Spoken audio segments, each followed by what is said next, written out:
Greetings, everybody. It's me, Patricia Cori. I'm coming to you with the Red Pill Report.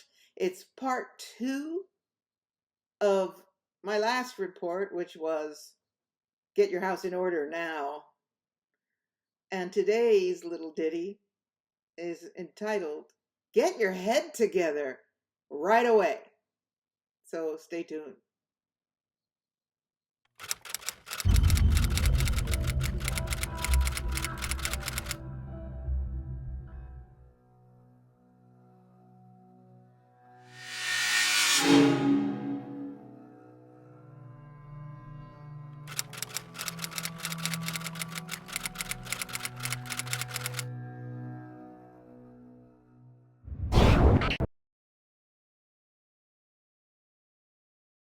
Okay, so before I start talking about getting your head together, I want to just follow back to the last one when I was interrupted by drilling of the jackhammer variety.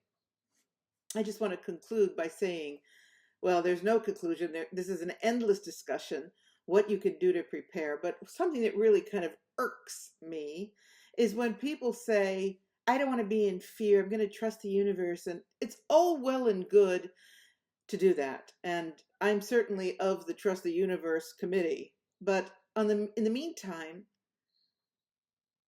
there's nothing fearful about talking about planning and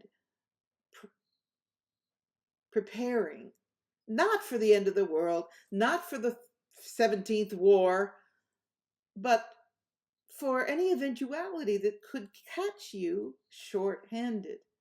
So get off my back and everybody else's back who is trying to bring forward the message, not of prepping with submachine guns in your basement waiting for the apocalypse. Who's saying that? Rather, what things can be done so that if you're caught in a South Africa situation, you're comfortable in your home? I mean, you're comfortable in your home with supplies to get through the insanity that appears to be overtaking humankind, and just sit it out. It could be a week, it could be a couple of weeks, it could be whoever knows how long. So I do not adhere to the prepper idea where I'm going to hunker down in my basement or get a bomb shelter. And, at that point, I'm out of here. But for God's sakes, let this information flow.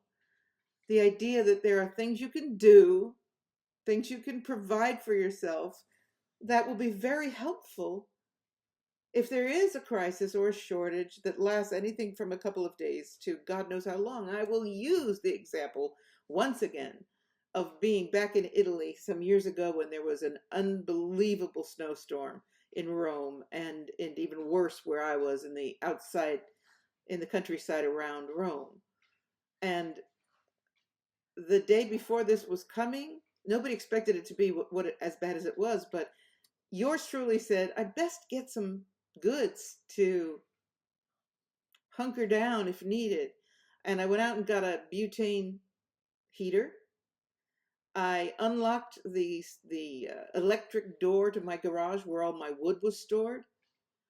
I filled up the bathtub and pots with water, and also got some bottled water and some food, lots of food, which I normally have stored anyway, but just more food, more animal food, etc. And sure enough, this storm came in with a vengeance, unexpected, because the Italians don't know from how to handle Rome. I mean, they just don't know from snow plows, right? And where I was, there wasn't even a snow plow in sight. So what happened? The electric went out, the water went out. It was total gridlock.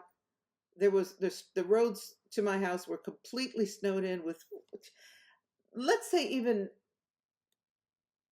I don't know, a foot and a half of snow overnight. It was ridiculous, right? I broke a tree in my yard. It was a major storm. And I was hearing rumors that they were killing each other, not literally, to get the water and food that was left on the local store, because it wasn't a big, huge supermarket. It was a little market. It was wiped clean, and people were just getting crazy trying to get the last water, etc. And I, Patricia Cori, was nestled in my little house. I had all the water. I had dog food. I had everything I needed, gas. And the only thing I didn't have was alternative energy, but then solar wouldn't have done any good. Well, wouldn't have done any good in that moment anyway. But I was fine. I had heat, I had food, I had means to cook the food. And I just thought, wow, thank God that I took the time to just have essential things in case of an emergency. So when I read your comments, some comments about I trust the universe, I don't bow down to fear, it really is very insulting. I don't bow down to fear either. But you know what? If I was going to go on a hiking trip through the Sierra Mountains, I wouldn't just say, well, I'm going to trust the universe that I'm not going to run out of anything or that I can make it through without food or water. I'd pack supplies. I'd take care of business before venturing out on that trip. And do I trust the universe? Yeah, but it's kind of our responsibility to give the universe a signal that we are sovereign beings and we are the masters of our own destiny. So there's a fine gray line somewhere between these two concepts. And just think of that when you write me and say, I don't bow down to fear. I don't bow down to anything. But I do love the idea of taking steps, having foresight to think about what I can do to make any unexpected situation less problematic for me, for my house, for my dogs, okay? Because I don't have kids. And so when I'm putting out this information about getting your house in order, getting supplies, it's not like the end of the world is coming and you're going to have to eat grass. But I think there are some wonderful things we need to learn now, not when the danger or the crisis is upon us, but now. Let's learn how to forage. I mean, my God, I live in this lush island. It's time that I learned which plants are edible or which are not. Does that mean I'm starving or I'm contemplating being so desolate and desperate that I'm going to have to eat weeds to survive? Don't be ridiculous. But, you know, why not learn? There's a forest here. I'm going to learn which foods are edible. I'm going to grow more of those anyway in my own land. And as I've been putting out, there are so many wonderful things you can do to prepare for any emergency. Use South Africa as an example. These people didn't see it coming either. And it's utter mayhem there. And it might be over in a few weeks or a month. Meanwhile, what have you got in the house to make sure you don't have to go out into it? Right? And then the other issue I brought up in my first segment was the fact that hyperinflation is already underway. They're reporting in the US 5.7% inflation. You got to be kidding me. What a joke. When will people recognize that the government controls all the stats? So the stats that you hear, and that would include the deaths from the vid, deaths from the vaxxed vid. Oops, that's the word that'll get me shot down on YouTube. Employment figures, unemployment figures, they're all controlled.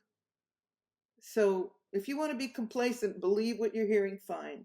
But for those of you who trust the universe, but also think it's a great idea to have a contingency plan, thank you for your reception to my first vid.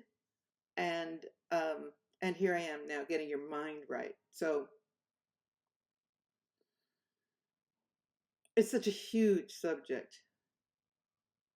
Getting your mind right about what's going down on planet Earth right now. I mean, we're all over the